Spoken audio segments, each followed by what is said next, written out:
안녕하세요. 저는 올해 36살인 미혼 여성입니다. 제 사연은 결혼이라든지 예비 신랑이라든지 그런 내용은 아니고요. 가족 이야기입니다. 저는 딸만 셋인 집에서 막내딸로 태어났는데요. 위에 언니들은 연년생이고 저만 언니들과 한 9살에서 10살 정도 차이가 납니다. 이 얘기를 하면 주위에서는 막내딸의 늦둥이라서 사랑 많이 받고 자랐겠다고 부러워들 했지만 그 말을 들을 때마다 저는 그저 웃으며 자리를 피합니다. 저는 남들이 부러워할 만한 애정을 받아본 적이 없거든요. 오히려 그 반대로 부모님의 무관심 속에서 컸어요.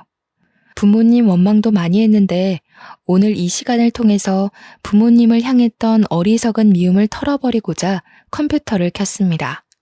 저는 딸 집안의 막내딸로 태어나 아직 미혼인 상태인데요. 반면 언니들은 둘 다 시집을 갔습니다. 제가 막 20대가 되었을 때 언니들은 아빠가 소개해준 형부를 만나 결혼을 했어요. 저희 집에는 우리 자매가 상당히 꺼려하는 엄한 아빠가 있고 친구처럼 편한 엄마가 계십니다. 언니 둘은 결혼을 해서 집을 나가고 없으니 저만 부모님과 같이 살고 있었어요. 언니들이 집에 없으니까 부모님의 관심이 그나마 저한테 집중되었는데요. 자식이라고 저밖에 안 남았으니 집중할 수밖에 없어서 옛다 애정 받아라 그런 느낌으로 관심을 받았던 기억이 납니다. 원래부터 그렇게 자라왔기 때문에 이 서운함조차 저는 익숙한 사람이었습니다. 우리 집엔 아들이 없어서 부모님한테 장녀가 너무 중요했고 연년생인 둘째 딸의 뒷심 또한 장녀 못지않게 중요한 존재로 대우받았어요. 제가 초등학생일 때 부모님은 고등학생 언니들에게 휴대폰을 해주고 교복 맞춰주고 학원 보내준다고 돈을 왕창 쓰시고 제게는 떡볶이 한 컵 사주신 적이 없으세요. 제가 중학생일 때는 학원은커녕 언니들 취업 때문에 정신없어서 저를 돌봐주지 않았죠. 또 제가 대학을 입학할 당시에 부모님은 언니들 결혼 혼수 대준다고 돈을 쏟아붓던 시기라서 여윳돈이 바닥난 상태였습니다. 제게 첫 등록금만 내주시고 나머지 등록금은 제가 따로 장학금을 받거나 알바해서 번 돈으로 메꿔 넣었죠. 언니들이 학교 다닐 때는 아빠가 직장인이었거든요. 그래서 언니들은 학교 다닐 때 알바 한번 해본 적 없고 등록금뿐만 아니라 용돈까지 챙겨받았던 걸로 기억해요. 저 때는 아빠가 퇴직했던 때라 아빠 힘에 부쳐서 해주고 싶어도 그럴 수 없었다는 거 이해합니다. 그래서 저도 따로 불평을 늘어놓지 않았어요. 물론 저는 집에서 거의 없는 존재나 마찬가지여서 사춘기 투정 부릴 곳조차 없긴 했어요. 언니들 뒤에 가려서 매일 혼자 스트레스 풀고 놀고 그랬습니다. 언니들은 가끔 저더러 부모님이 성적 관리도 안 해주고 놀아도 신경 안 써서 좋겠다고 하는데 그 말을 듣고서 한참 사춘기일 때 저는 언니들이 나를 약올리는 건가 생각이 들었어요. 제가 불평만 안 했다 뿐이지 저는 부모님 관심 받는 언니들이 훨씬 부러웠으니까요. 여기까지만 말씀드려도 제가 어떤 환경에서 어떤 대우를 받고 자랐는지 대충 감이 오시지 않습니까? 다들 아들 하나 낳아야 되는 거 아니냐고 과거에 부모님한테 그렇게 잔소리를 해댔다는데 저희 부모님은 딸 셋이면 충분하다고 아들보다 딸이 속정 깊다면서 시대를 앞선 답변으로 주위의 간섭을 차단했다고 들었습니다. 그 마음이 제게까진 닿지 않았던 걸까요? 제 눈에는 부모님이 아들 없어서 언니들한테 뼈 빠지게 쏟아붓는 걸로만 보였거든요. 저희 아빠가 늘 호랑이처럼 지엄한 분이라고 말씀드렸잖아요. 그만큼 다가가기 어려웠다는 말인데 언니들조차 아빠랑 속 얘기는 거의 안 해봤을 거예요. 아빠는 평소 저희와 대화를 나눌 때 격식을 차린 자리에서만 저희를 불러다 나앉혀놓고 말씀하시는 분이셨습니다. 주로 사회생활 대처며 앞으로의 계획 등 이런 진부한 얘기를 할 때만 저희에게 대화를 시도했죠. 이런 대화만 하는데 어떻게 마음으로 가까워질 건덕지가 있었겠습니까? 아빠와 저희 자매가 친해지기 어려웠던 또 하나의 이유는 바로 시집이었는데요. 아빠는 늘 저희가 빨리 시집을 가길 바라셨습니다. 아빠는 택배를 하는 공무원이셨는데 정년 퇴직하기 전에 축의금 뿌린 거 거둬야 된다고 언니들이 나이 30대고 나서부턴 그렇게 결혼하라는 말을 입에 달고 사셨어요. 그래서 언니들은 그 성화에 못 이겨 아빠가 붙여주는 남자와 결혼을 서두르다시피 했습니다. 저는 말씀드렸다시피 언니들과 나이 차이가 좀 있어서 당시에 20살이었던 제게는 아빠가 차마 결혼하라고 재촉 못하더군요. 언니들이 나이 40일 때 저는 그때서야 30대가 되었는데요. 그쯤에는 아빠는 당연히 퇴직하고 연금을 받고 있었고 저는 돈을 보태어 부모님께 생활비를 드리며 직장 생활을 하고 있었습니다. 그런데 제가 30살이 되니까 아빠가 이젠 제게도 슬슬 결혼 얘기를 하시더라고요. 너는 언제까지 시집도 안 가고 이렇게 살 거니? 어디 좋은 남자 없어? 네 나이 되면 주변에서 소개팅도 들어오고 한다던데 어째 너는 그런 것조차 하나 없냐? 나는 아직 결혼 생각 자체가 없어. 주위에서 소개팅 들어와도 내가 안 받겠다고 하니까 아빠가 모르는 거지. 결혼하고 싶은 사람이 생기면 그때 돼서 생각해 볼게. 그게 언젠데? 아빠 죽으면 그때 갈래? 부모 하나 없이 결혼하면 그것도 요즘은 흠이다. 널 늦게 낳아서 그렇잖아도 우리가 사돈 될 사람보다 나이도 많을 텐데 우리 죽고 없으면 너 누구 손잡고 식장 들어갈래?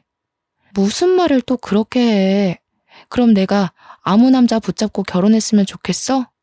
아빠 말대로 시기 맞춰서 억지로 결혼했는데 만약 불행하면? 그건 내 책임이라고 할 거야? 아빠는 결혼이 급하지 않다는 제 생각을 충분히 알 텐데도 저만 보면 결혼 얘기를 꼭 꺼냈습니다. 그래서 최대한 아빠와 말다툼하지 않으려고 아빠가 결혼 얘기할 낌새를 보이면 그 자리를 급히 피하곤 했죠. 그렇다 보니 예전보다 더 아빠와의 대화가 줄어들었어요. 엄마는 아빠가 퇴직하는 바람에 요즘 일도 없고 집에만 있어서 적적하다고 말동무 좀 되어주라고 하는데 저도 그러고 싶었어요. 그런데 매번 결혼 얘기로 이어지니까 선뜻 아빠한테 다가가는 게 좀 꺼려지더라고요. 한 번은 아빠의 쓸쓸함을 위해서 부모님이랑 함께 모처럼 소주 한잔 하는 시간을 가졌었는데요. 오붓하고 즐거운 분위기를 만끽하고자 했던 건데 아니나 다를까 아빠가 또 결혼 잔소리를 하는 겁니다. 언니들은 시집 잘만 갔는데 너는 왜 그렇게 못 가냐? 도대체 뭐가 문제니? 내가 네 언니들에 비해 너를 신경 못 써주긴 했지만 해도 너무할 정도로 남자를 안 만나니까 아빠가 걱정이 돼서 그래. 내가 안 만나고 싶어서 없는 거라니까? 솔직히 나는 혼자가 좋아. 결혼도 하고 싶은 사람이 생겨야 하는 거지. 그런 남자가 안 생기면 그냥 혼자 살아도 될 것 같아. 이거 싫고 저거 싫고 그래서 어떻게 결혼해서 남편이랑 어울려 살래? 혼자 살면 그건 뭐 좋은 줄 알아? 나중에 다 죽고 너 혼자 세상에 남겨지면 그것만큼 후회되는 일이 없을 거다. 아빠야말로 왜 이렇게 결혼에 집착해? 어차피 언니들 결혼한 걸로 아빠가 뿌렸던 축의금 다 거뒀잖아. 그럼 됐지. 뭘 나한테까지 바래. 뭐야? 거두긴 뭘 거둬? 아빠가 어디 남들 결혼식에만 돈 뿌린 줄 알아? 돌잔치며 백일잔치며 돈을 안 들인 곳이 없어. 누가 그러래? 그래서 내가 일찌감치 말해줬잖아. 나는 결혼 생각 없으니까 더 이상 돈 뿌리지 말라고. 아빠 멋대로 계속 뿌리고 다녀놓고 왜 나더러 그걸 갚으라는 건데? 적당히 좀 해. 그냥 예전처럼 언니들만 신경 써. 기분 좋은 저녁 식사 자리에서 결국 저는 아니 꼽게 말투가 나갔고 술 한잔 된 아빠는 제 버르장머리에 꼭지가 나가서 버럭 언성을 높였습니다. 저도 그땐 술 때문이었는지 과거의 언니들만큼 못해줬다는 걸로 아빠한테 딴지를 걸고 말았네요. 솔직히 엄마 아빠가 언니만 신경 썼지 내가 뭐라든 관심이나 가졌어? 난 상 같은 거 받아와도 그걸 가방에서 꺼낸 적이 없었어. 왜 그런지 알아? 엄마 아빠는 늘 언니들 때문에 바빴거든. 이럴 거면 차라리 날 낳지 말지 그랬어. 아들도 아니었는데 딸인 거 알았을 때 날 지우지 그랬냐고. 이 녀석이 아무리 우리가 너한테 신경을 못 써줬다고 하더라도 말버릇이 그게 뭐야? 엄마 아빠 사정 몰라서 그래? 어쩜 너는 다 커도 이렇게 어린 생각만 하는 거냐? 그동안 언니들 하는 거 보면서 배운 것도 없어? 여보, 그만해요. 술이 많이 됐네. 그만 정리하고 잠자리에 듭시다. 윤희 너도 들어가서 잘 준비해라. 이건 내일 엄마가 정리할 테니까. 엄마가 제지하는 덕에 아빠와 저는 그쯤하고 그칠 수 있었으나 저는 그날로 아빠를 멀리했습니다. 원래도 가까운 사이가 아니었는데 제 고의적인 행동으로 인해서 더 멀어진 거죠. 그렇게 아빠한테 삐친 채로 말 한마디 안 하고 지낸 지 한 달이 지났을까요? 회사에서 일하고 있었는데 엄마한테 전화가 오더라고요. 엄마는 보통 제가 근무 중인 거 알아서 그 시간에는 전화를 안 걸어요. 그런데 그날따라 연달아 2번이나 전화 오길래 받아봤는데요. 다름 아닌 아빠가 교통사고로 병원에 있다는 연락이 아니겠습니까? 놀란 저는 근무지에 얘기하고 얼른 병원으로 달려갔습니다. 가니까 엄마가 아직 눈 못 뜨고 있는 아빠 옆에서 아빠 손을 잡고 앉아 있더라고요. 어떻게 된 거냐고 물어보니까 엄마가 망연자실한 표정으로 말씀하셨어요. 네 아빠 곧 생일이잖니. 신발 하나 사주려고 택시 타고 백화점 가는데 웬 중앙선을 넘어온 차가 우리 택시 쪽으로 돌진하는 거야. 기사님이 그걸 피하려다가 콘크리트 옹벽을 들이받았어. 지금 기사님도 많이 다쳐서 가족들 오고 난리도 아니었다. 사고 때에 아빠랑 기사님 쪽으로만 강하게 부딪혀서 엄마는 무사했다고 들었습니다. 엄마도 이마랑 팔꿈치 쪽에 작은 타박상이 있었지만 엄마가 이건 아무것도 아니라면서 아빠 어떡하냐고 눈물을 보이시더라고요. 저도 마음이 안 좋았어요. 의식을 못 찾고 계시는 거면 가벼운 사고는 아니란 거잖아요. 또 아빠가 호흡기를 끼고 있는데 어떻게 마음이 아무렇지 않을 수 있겠습니까? 나중에 의사가 와서 하는 말로는 아빠한테서 뇌출혈 증상 말고는 따로 보이는 외상이 없다고 했으나 정확한 건 아빠가 깨어나고 정밀 검사를 좀 더 진행해봐야 알 수 있다고 했습니다. 저는 불안한 마음으로 다음날 연차까지 내면서 엄마와 아빠 옆을 지켰는데요. 그날 밤늦게 아빠가 깨어나신 거 있죠? 어차피 다음날 검사를 할 수 있기에 일단은 기다려야 했는데 문제는 그게 아니었습니다. 엄마는 깨어난 아빠의 모습을 보고는 평소와 다르다고 했습니다. 아빠가 어딘가 모르게 발음이 어눌하고 시선을 잘 못 맞췄어요. 저와 엄마가 하는 말을 잘 알아듣지도 못했고 우리를 아예 못 알아보는 것 같았죠. 말도 잘 안 하시는 데다가 인지 능력도 떨어져 보였습니다. 급한 대로 간호사를 불러서 상태를 확인을 했는데 간호사 표정이 안 좋더라고요. 왜 그러냐고 물어봐도 간호사는 증상이 예상외로 안 좋다고만 대답할 뿐 선뜻 정의를 내려주는 게 아니라서 더 묻지는 못했습니다. 다음날 정밀 검사를 몇 차례 더 진행했는데 그때서야 간호사 표정이 왜 그랬는지 알 수 있었죠. 아니나 다를까 아빠가 외상성 치매 증상이 나타났다고 하는 거 아니겠어요? 교통사고 후유증이라는데 사고로 인해 뇌신경이 크게 흔들려서 손상이 되어 버렸다고 합니다. 그날로 아빠는 62살이란 젊은 나이에 조기 치매 판정을 받았습니다. 완전 집안의 날벼락이 떨어진 셈과 같았죠. 엄마와 저는 너무 큰 충격을 받아서 한동안 크게 상심했습니다. 어제까지만 해도 멀쩡하던 아빠가 한순간에 말도 제대로 못하는 어린아이가 되어버렸어요. 제게 결혼 언제 할 거냐면서 눈을 무섭게 뜨고 몰아붙이던 저희 아빠가 이젠 제 눈도 못 마주친다고요. 이건 아빠와 다투는 바람에 아빠가 미워서 계속 피해 다녔던 상황과는 확연히 다르잖아요. 우리 아빠가 치매라니. 저는 저를 알아보지 못하는 아빠의 모습을 받아들이기가 너무 힘겨웠습니다. 한참 상심 끝에 저는 연락 뜸하게 지냈던 언니들에게 이 사실을 알렸고 언니들이 그 주 주말에 병원을 찾아왔어요.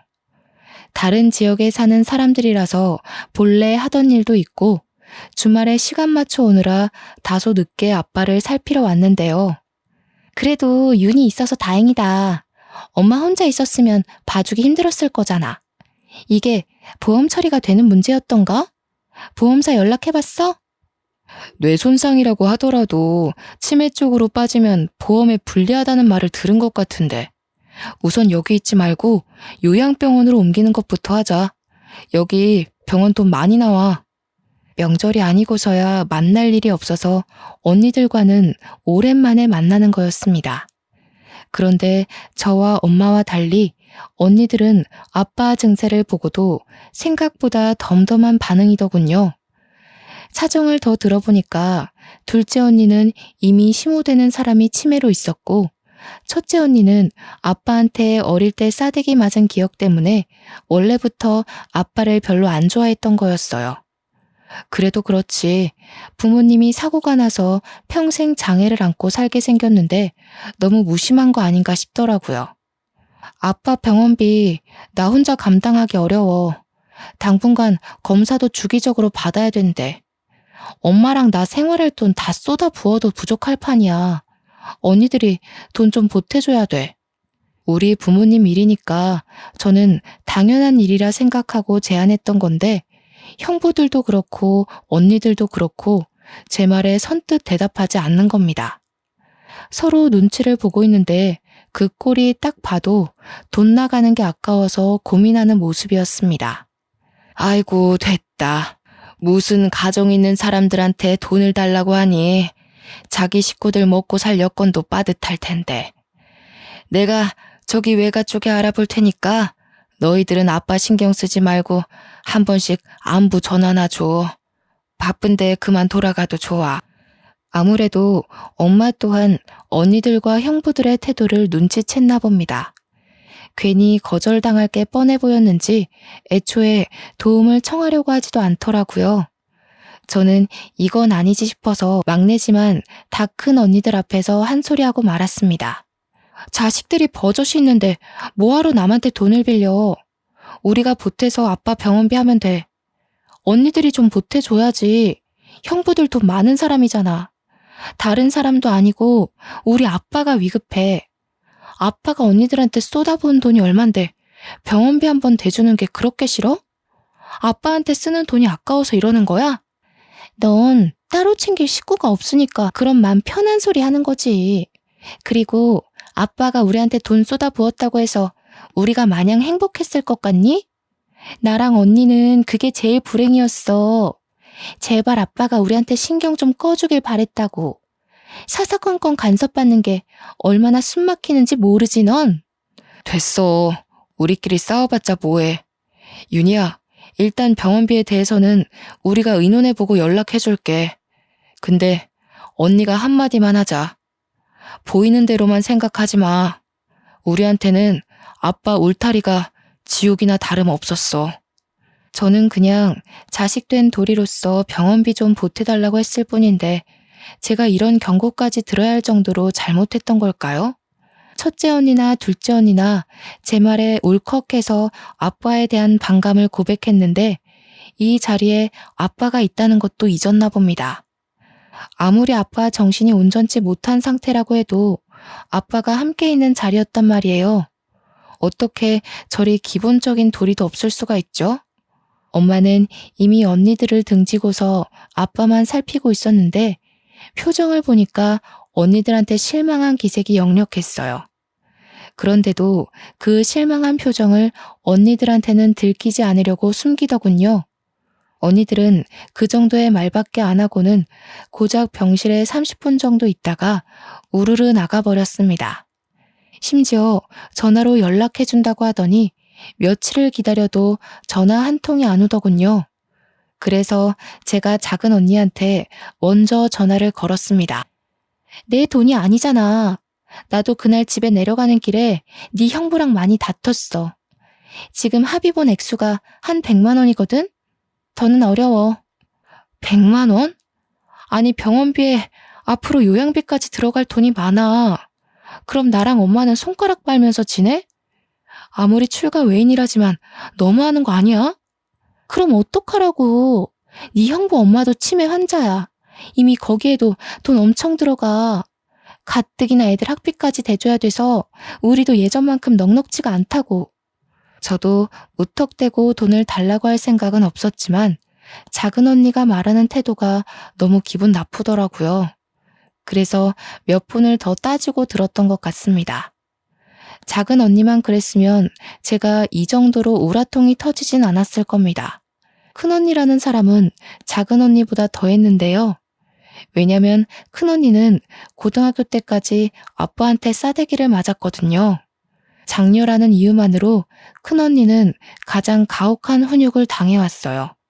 그래서 그런지 아빠에 대한 반감이 작은 언니보다 더 컸습니다.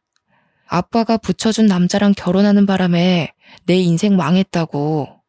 네가 첫째의 고충을 알아? 내가 첫째라고 너희들 대표해서 얼마나 혼났는데. 네가 잘못해도 내가 맞고 윤정이가 잘못해도 내가 맞았어. 너라면 아빠가 곱게 보일 것 같니? 사춘기야. 언니가 지금 나이가 얼만데 사리분별을 못해? 아빠가 아픈데 그때 반감을 이렇게 풀면 어쩌자는 거야. 그건 그거대로 아빠한테 사과를 받던가 한바탕 싸우던가 뭘 하든 나중에 할 일인 거지. 여기서 그 얘기가 왜 나와? 네가 뭘 알겠니? 윤정이 집에서 100만 원 해준다고 했다며? 나도 100만 원밖에 못 해주니까 정 힘들면 네가 좀 아껴서 살아. 넌 네가 번 돈 너한테만 쓰잖아. 그리고 너는 아빠가 남자 안 붙여줬지? 그것만으로도 행운인 줄 알고 아빠한테 은혜 갚는다 생각해. 제가 결혼 정년기가 되었을 땐 아빠가 퇴직하는 바람에 어쩔 수 없이 아빠로부터 소개를 받지 못했던 거였는데요. 그걸 저더러 특혜라고 생각하라는 큰언니 말이 너무 어이없지 않습니까? 언니들이 아빠한테 가장 크게 서운해한 점은 다름 아닌 결혼 때문이 가장 컸습니다. 언니들은 막상 결혼할 때는 좋다고 결혼해놓고 부부싸움을 하기만 하면 자신들의 인생을 이렇게 만든 아빠를 욕했어요. 아빠 덕분에 의사 사모님, 대기업 과장 사모님 소리 듣고 살면서 늘 불평불만이 많았죠. 저도 더는 구질구질하게 애걸하고 싶지 않아서 언니들에게 고작 200만 원의 도움만 받았고 나머지는 제가 아끼고 아껴서 모든 걸 해결했습니다. 어쩔 수 없이 대출까지 받으면서요. 그렇게 아빠가 태어날 때까지 부지런히 아끼며 살다가 의사가 더는 손댈 방도가 없다고 하여 아빠를 모시고 집으로 귀가하였습니다. 일상처럼 완벽하게 복귀될 거라는 기대는 당연히 안 했어요. 치매에 대해 많이 검색도 하고 조사도 해봤거든요. 그래서 매사에 불안한 마음으로 출근을 했는데요. 아니나 다를까 한날은 퇴근하고 갔더니 엄마가 급하게 외출 준비를 하고 있는 겁니다. 엄마한테 어디 가냐고 물었더니 아빠가 집을 나갔다는 거 아니겠어요? 엄마가 잠시 요리하고 있는 사이 아빠가 사라졌다고 했습니다. 놀란 저는 엄마와 같이 아빠를 찾으러 나섰고 그 사이 경찰에 신고까지 했어요. 다행히 아빠가 가지고 있는 휴대폰 덕분에 위치 추적을 해서 찾을 수 있었습니다. 그날 이후 엄마는 아빠와 자신의 손목을 끈으로 연결하고서 잠을 청했는데요. 엄마도 아닌 척하지만 그날 많이 놀란 것 같았어요. 이걸 다행이라고 해야 할지 모르겠지만 아빠는 대소변을 못 가리거나 아이처럼 음식으로 장난치는 증상은 없었습니다. 그러나 유독 돈에 집착하는 모습을 보였어요. 10원 하나라도 누가 자기 돈에 손을 대기만 하면 버럭 소리 지르면서 근처도 못 오게 하더라고요. 아빠는 그렇게 집에 있는 현금과 통장을 매일 매시간 확인하고 만지고 감췄습니다. 그런데 문제는 아빠가 아빠 돈뿐만 아니라 제 돈도 엄마 돈도 모조리 다 숨겨버린다는 겁니다. 자기 것도 아닌 카드랑 통장까지 모두 보이기만 하면 다 제 것으로 여기며 훔쳐갔어요. 한날은 출근한다고 바쁘게 나갔는데 차에 기름이 없길래 주유소에 잠깐 들렸거든요. 그런데 아무리 뒤져도 가방 속에 지갑이 없는 거 아니겠습니까? 전날 출퇴근할 때만 해도 지갑이 있었는데 다음날 아침에 없다는 건 퇴근 이후에 사라졌다는 거잖아요. 저는 아빠가 치매 걸리고 난 후부턴 퇴근하고 어딜 들린 적이 없어요. 무조건 집에 붙어 있었거든요. 그렇다는 말은 제 지갑이 집에서 없어졌다는 말밖에 안 되는데 그 순간 저는 쎄한 기분이 들면서 설마 싶더라고요. 엄마한테 전화했더니 엄마 생각도 아빠 짓이 맞는 것 같다고 하는 겁니다. 엄마가 아빠 자는 사이에 몰래 확인해서 있으면 빼내서 갖다 주겠다고 했습니다. 아빠의 이런 행동은 제가 근무지에서 일 때문에 예민해진 날이면 좀 스트레스로 와닿았어요. 그래도 참을 수 있을 정도라 여태 직접적으로 따지지는 않았죠. 저는 차를 몰고 집까지 결국 돌아갔는데요. 아무리 기다려도 엄마가 안 나오는 겁니다. 다시 전화했더니 이젠 전화도 안 받더군요. 결국 제가 올라갔는데 문을 열자마자 싸우는 소리가 들렸어요. 알고 보니 엄마가 제 지갑 빼내려다 아빠한테 걸려서 맞고 있는 게 아니겠습니까? 놀라서 신발도 못 벗고 들어가 아빠를 말렸는데 이번엔 아빠가 저를 모르는 사람 취급하며 저한테 손찌검을 하려고 하더라고요. 그걸 또 엄마가 일어나서 말리고 아주 난장판인 순간이었습니다. 안 그래도 회사 지각에 차 기름 넣을 시간까지 없어서 예민한 상태였는데 결국 저는 여태 쌓여있던 불만을 모두 터뜨리고 말았습니다. 제발 좀 그만해, 아빠. 우리 힘들어. 아빠 때문에 안 그래도 살기 힘들다고. 아빠가 이렇게 우리 숨통 조르지 않아도 엄마랑 나 죽을 것 같이 힘들어. 아빠 때문에 나 회사 잘리면 아빠 뭐 먹고 살 건데? 우리 어떻게 살아가냐고. 제발 그냥 가만히 좀 있어주면 안 돼? 아무것도 하지 말고 제발 좀 얌전히 있어. 그러면 안 되는 줄 알지만 제가 울면서 악을 썼더니 아빠가 올리고 있던 손을 내리더군요. 그리곤 엄마를 밀치고 다시 제 지갑을 들고 가 꽁꽁 숨기는 짓을 이어갔어요. 말이 안 통한다는 건 이미 아빠가 치매 판정을 받았을 때부터 알았던 사실인데 그 순간엔 알고 있는 그 사실마저 모든 게 원망스럽더라고요. 저는 그 자리에서 한참이나 서럽게 울었습니다. 다 포기하고 아무것도 안 하고 싶었어요. 그땐 차라리 아빠를 요양병원에 보낼까 생각도 했어요. 그런 생각을 입 밖으로 꺼낸 적은 없는데 제가 지쳐 보이고 금방이라도 다 내려놓을 것처럼 보였는지 엄마가 한날 저한테 그런 말을 하더라고요. 우리 윤희한테는 해준 게 없는데 엄마 아빠가 참 모질게도 끝까지 이러지? 엄마가 너한텐 항상 미안해. 늘 언니들한테 선수 뺏겨서 많이 억울했을까. 아쉬운 소리 하는 걸로 들릴지 모르겠지만 엄마는 지금 네가 있어서 얼마나 힘이 되는지 몰라. 엄마는 힘 닿는 데까지 네 아빠를 직접 보필하고 싶어. 참 염치 없지만 미안하구나, 딸아. 저는 아빠가 싫어서 이렇게 피폐해진 게 아니었어요. 그냥 상황이 그럴 수밖에 없었을 뿐이라고 봐요. 그래서 엄마가 하는 말에 저는 또 한 번 흐트러진 정신을 다잡으려 안간 힘을 썼고 주저앉고 싶은 마음을 겨우 참았습니다. 그렇게 얼마 후 제 생일이 다가왔는데요. 주위에서 저더러 생일 축하한다고 술 한잔 하자는 약속이 많이 들어왔는데 그날은 제가 왜 그랬는지 생일만큼은 집안 생각을 하고 싶지 않아서 친구들과 보내게 되었죠. 엄마한테 문자로 오늘 생일이라서 늦게 들어갈 것 같다고 해버렸어요. 아빠가 치매 걸리고 난 후 처음으로 친구를 만나는 날이었죠. 엄마는 흔쾌히 알겠다고 해주셨고 생일 축하한다는 메시지도 함께 보내주셨습니다.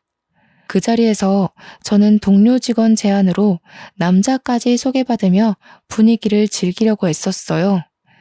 다들 저를 세상에서 가장 중요한 사람처럼 치켜 세워주며 태어난 것을 축하해주는데 시궁창 같던 삶에 빛 한 줄기가 새는 느낌이더라고요. 아, 그래. 나 원래 이렇게 살았지. 바깥 세상은 이리도 아무렇지 않게 돌아가고 있었지 싶었습니다. 그런데 그 즐거움을 만끽하는 것도 그리 길지 못했어요. 중간에 엄마한테서 전화가 왔는데 일단 한 번은 안 받았어요. 그리고 두 번째 왔을 때는 제가 문자로 답을 했는데요. 엄마한테서 바로 답장이 오더라고요. 아빠가 저를 찾으려고 집 앞에 나갔다가 사라졌다는 겁니다. 걱정은 되었지만 아빠가 사라지는 경우가 종종 있었기에 제가 우선 경찰에 신고하겠다고 엄마를 안심시켰습니다. 그렇게 몇 시간 후 이 차를 가기 위해 장소로 옮겨갈 때 엄마한테서 다시 걸려온 전화 한 통을 받게 되었는데요. 그날은 제 인생에서 가장 후회가 되고 아직까지도 제가 제 생일을 더 이상 축하하지 않게 된 계기가 된 날이기도 했습니다. 윤희야, 어떡하니? 네 아빠가 죽었다. 내가 잠시 네 아빠 모자 챙기러 올라갔다 온 사이에 네 아빠가 또 사고가 났어. 그런데 네 아빠가 숨을 안 쉬어. 윤희야, 어쩌니? 네 아빠 어떡하니? 그 전화를 받고 나서부터 제정신은 온전치 못했습니다. 어떻게 집까지 갔는지 구체적인 기억이 없어요. 그냥 어디 가냐는 동료들의 말에 미친 듯이 택시를 잡고 병원에 갔다는 느낌 정도만 남아있네요. 그렇게 찾아간 병원에서 저는 들어가기 전부터 아빠를 발견했는데요. 이전처럼 병실에서 호흡기 끼고 있는 아빠가 아닌 장례 차량으로 이송 중인 아빠를 발견한 거였어요. 천으로 똘똘 감싸져 있는 탓에 엄마가 아니었다면 아빠인 줄도 몰랐을 겁니다. 아빠는 뺑소니 사고를 당해서 그 자리에서 바로 눈을 감으셨다고 해요. 그 순간 얼마나 후회가 되었는지 모릅니다.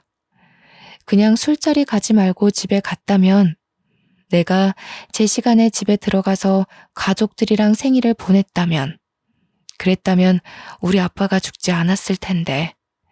나 찾느라고 그 차가운 길바닥에 나갔다가 아프게 돌아가시는 일은 없었을 텐데. 자책이 깊어지자 후회의 눈물이 흘렀고 아빠가 돌아가신 게 모두 저 때문인 것 같아서 정신적으로 너무 힘들었습니다. 아빠의 부고 소식에 언니들까지 그 새벽에 다 올라오고 저희는 정신없이 장례를 준비했어요. 형부가 상주를 서고 다들 장례 절차랑 비용에 대해 안내받는다고 정신이 없었는데 저는 구석에 박혀서 죄책감에 고개도 못 들고 바보같이 계속 울기만 했습니다. 그러자 첫째 언니가 약간 짜증을 내면서 저를 부르더군요. 최윤희, 언제까지 놀고 있을 거야? 지금 갑자기 상나서 한 손이라도 더 필요한 거 몰라? 적당히 하고 와서 도와. 그런다고 아빠가 살아 돌아오시는 거 아니다. 너도 아빠한테 짜증 많이 냈다면서. 엄마 말론 아빠 때문에 네가 많이 힘들어했다고 그러던데? 너도 솔직히 그만하고 싶었을 거 아니야. 그리고 언젠가 일어날 사고였어. 치매 증상에서 제일 위험한 게 밖으로 놔두는 거잖아. 사고랑 직결된 문제니까. 언니 둘은 저더러 자기들이랑 똑같이 아빠한테 학을 떼놓고선 뭘 이제 와서 후회하고 우냐고 하더라고요. 그 소리를 듣는데 화가 났던 저는 당시 저의 죄책감을 언니들한테 풀려고 했던 것 같아요. 언니들은 아빠 자식 아니야? 지금 남이 죽었어. 아빠가 돌아가셨는데 겨우 그렇게밖에 말 못해? 막말로 아빠가 언니들한테 형부들 붙여준 게 그렇게 잘못된 일이야? 언니들도 형부들 돈 많아서 좋다고 여기저기 자랑하고 다녔잖아. 잘난 것도 없는 언니들 아빠가 뒷바라지 다 해서 사모님 소리 듣게 만들어줬잖아. 어머머, 우리가 무슨 자랑을 했다고 그래. 너 없는 소리 지어내고 그러는 거 아니다. 잘 모르면서 어줍잖게 시비 걸지 마. 그리고 방금 잘난 것도 없다고 했니? 너만큼 잘난 게 없겠어?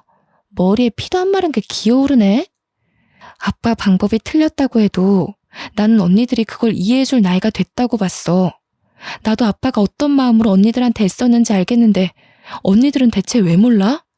아니면 알고도 그냥 모르고 싶은 거야? 어떻게 그 나이 먹고도 철이 없을 수가 있어. 이게 술 먹고 왔다더니 돌았나. 조용히 안 해? 사람들 다 보는 데서 교양 없게. 너야말로 생일 파티한다고 철없이 술 먹다가 온 거잖아. 네가 술 먹는다고 늦게 오지만 않았어도 아빠가 밖을 나갔겠니?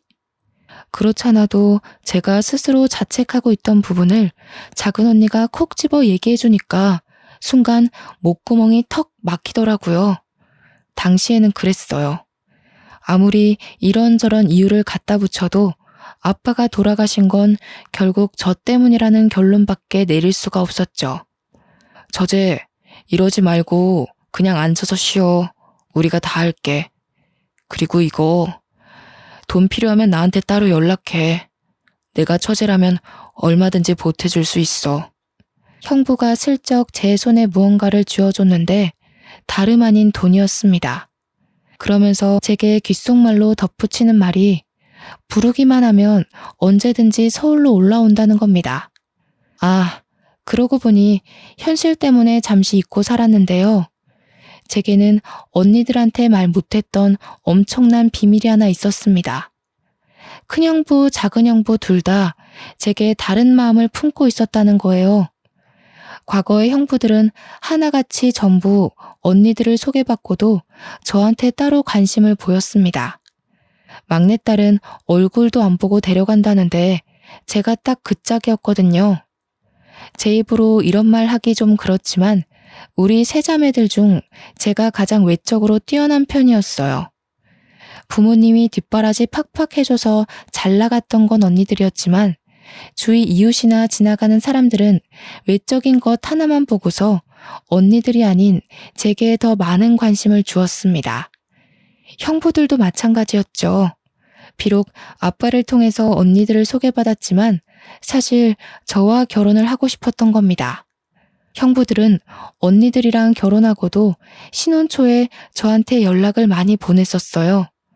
저는 그 잘못된 관심을 받고도 언니들 가정을 파탄내고 싶지 않아서 그냥 모른 척 넘겼습니다. 당시는 제가 너무 어렸기도 해서 이 사실 자체가 그저 미안하더라고요.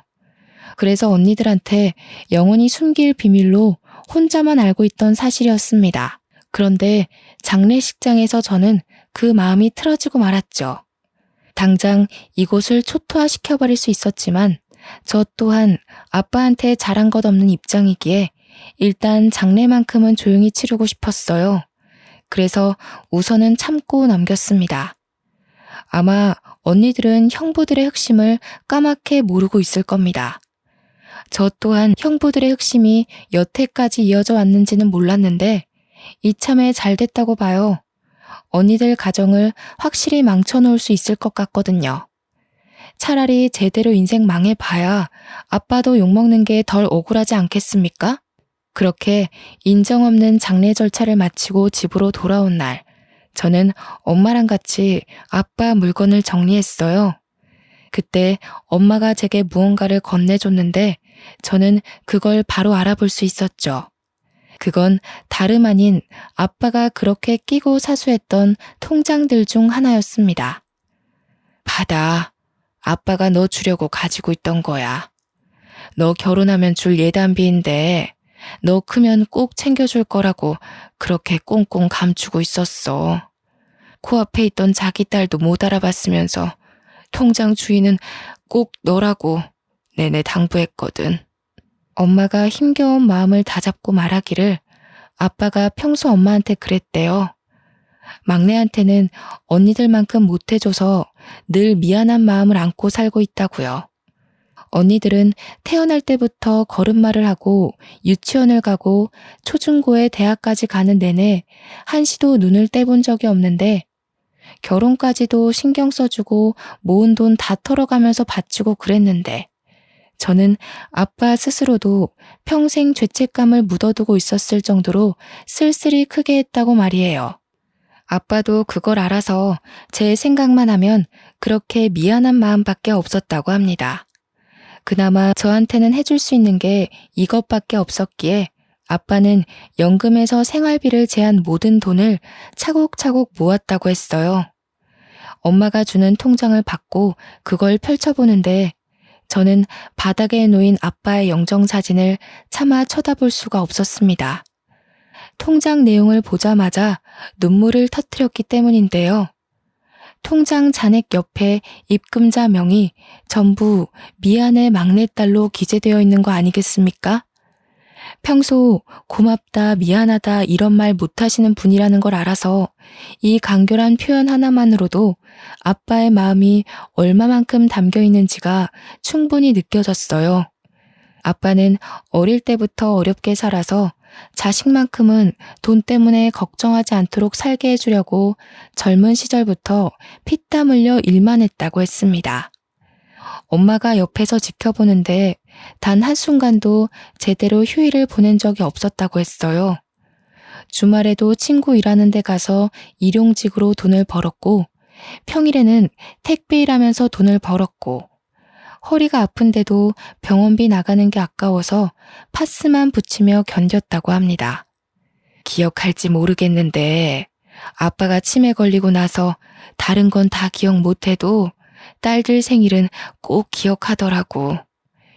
옛날에 그렇게 뼈 빠지게 일하면서도 너희들 생일에는 아빠가 꼭 휴일을 냈거든. 아빠한텐 그날이 유일하게 쉬는 날이었지. 그러고 보니 저희가 아주 어릴 땐 꼭 생일 때 외식을 했던 기억이 납니다. 전혀 인지를 못하고 있었는데 엄마가 말해주니까 생일마다 아빠까지 온 식구가 함께 있었던 장면만 떠오르더라고요. 그래서 아빠 사망한 그날도 제 생일인 걸 알았던 아빠가 제가 늦게까지 집을 안 오니까 무슨 일 생긴 것 같다고 나선 거였다고 하네요. 이 말을 듣고서 저는 더없이 오열을 했습니다. 아빠를 너무 몰라줬던 것 같아서 마음이 아플 정도로 미워졌어요. 그러면서 동시에 언니들을 향한 증오는 갈수록 더 커지더군요. 그래서 저는 마음을 추스르고 난 후에 바로 일을 저질렀습니다. 형부들이 제게 전화했던 녹음 내용이랑 메신저 기록을 전부 언니 둘에게 보내버렸어요. 그 뒤로 언니들이랑 형부한테서 오는 연락을 받지는 않았지만 전화 오는 횟수로 보아하니 이미 집안이 풍비박산 난 게 아닐까 확신이 들더군요. 그리고 저는 연차를 연달아 내고서 엄마와 함께 휴양지로 가 마음을 더 추스르고 오기로 결정했습니다. 엄마랑 바로 다음날 집을 떠났어요. 언니들이랑 형부가 저희 집을 찾아왔을지도 모르겠네요. 이 글은 현재 태국에서 2주째 지내다가 시간이 나서 작성 중에 있습니다. 아빠가 돌아가신 지 아직 한 달도 채 되질 않았어요. 저와 엄마의 마음은 많이 괜찮아졌으나 그래도 아직은 시간이 더 필요할 듯합니다. 그리고 아빠가 제게 주려고 모았다던 예단비 있잖아요. 그걸 차마 다시 꺼내볼 용기도 없고 꼭 결혼을 해야만 쓸 수 있을 것 같아서 고이 모셔뒀습니다. 아빠가 원하는 대로 꼭 사랑하는 배우자와 결혼을 해서 훗날에도 아빠에게 받는 예단비로 기억하고 싶거든요. 아빠를 기억하는 평생이 가슴 미어지게 아프겠지만 저는 그래도 아빠를 잊고 싶지 않아요. 제 어리석은 마음 때문에 아빠를 외면하느라 못해드렸던 효도를 이렇게나마 갚아드리고 싶습니다. 영원히 아빠를 잊지 않고 마음으로 기억하면서 곁에 있는 것처럼 그리고 싶네요. 이렇게 아빠를 갑작스레 여의게 될 줄 알았다면 아빠랑 사진도 많이 찍었을 텐데 그게 가장 후회가 됩니다. 아빠랑 같이 찍은 사진이 단 한 장도 없더라고요. 사실은 아빠가 아닌 제가 너무 무심한 딸이 아니었나 싶습니다. 아직도 자꾸 아빠에게 모진말 했던 것만 기억이 나는데 이건 자식으로서 온전히 철없고 어리석었던 죄에 대해 벌 받는 거라고 생각해야겠죠. 제가 아마 제 생일을 다시 축하할 수 있을지 모르겠습니다. 축하를 받더라도 아빠를 꼭 찾아가 아빠와 함께하는 생일을 보내지 않을까 싶어요. 이제 와서 하는 말이 무슨 소용일까 싶지만 이 글을 쓰는 내내도 아빠가 너무 보고 싶습니다. 아빠한테 보고 싶다는 말을 해본 적이 없는데 그 처음이 하필 너무 늦어버려서 이렇게 허공에 대고 후회만 하고 있네요. 아빠가 다음 생에는 부유한 자식으로 사랑받는 남편으로 존경받는 부모로 태어났으면 좋겠습니다. 저희 같은 철부지 딸내미 말고 아빠의 마음과 노력을 알아주고 안아줄 수 있는 그런 가족을 만났으면 좋겠어요. 그리고 너무 늦었지만 마지막으로 아빠한테 한 번도 못했던 이 말을 전하고 싶습니다. 아빠, 키워주셔서 감사합니다. 가족을 위해 너무 수고하셨어요. 부디 위에서는 매일을 두 발 뻗고 편히 쉬시길 바래요. 우리 아빠, 내가 너무 사랑해. 안녕 아빠. 후회라는 게 이렇게 가슴이 아프네요. 다들 저처럼 벌받지 마시고 꼭 가족에게 꼭 사랑 표현 많이 해주셨으면 합니다. 이만 글을 마치도록 할게요. 긴 글 감상해 주셔서 감사합니다.